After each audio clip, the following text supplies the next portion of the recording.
describes, the competition fosters curiosity, confidence and visual literacy.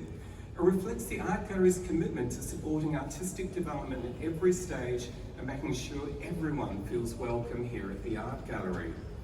The Art Gallery's Family Programs Manager, Victoria Collins, who you'll hear from very soon, has developed and managed the Young Archie Competition since it first began and has judged the competition alongside some of Australia's leading artists, including this year's guest judge, Jumadi.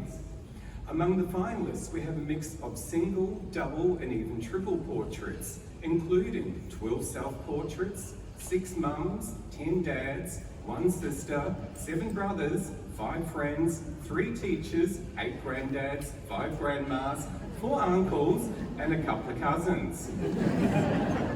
As always, the portraits show the importance of connection and the admiration these young artists have for the family and community.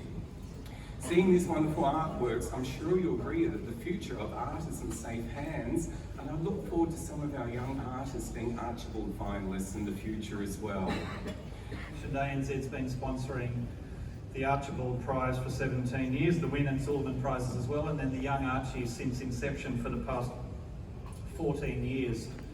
And at ANZ we take our sponsorship of the arts quite seriously. We love supporting these sorts of events, and now that the Young Archies have reached their teen years, it's amazing also to hear about more than 4,300 entries, which means that everyone who's represented today in many ways is already a winner. Congratulations on your contributions and your efforts.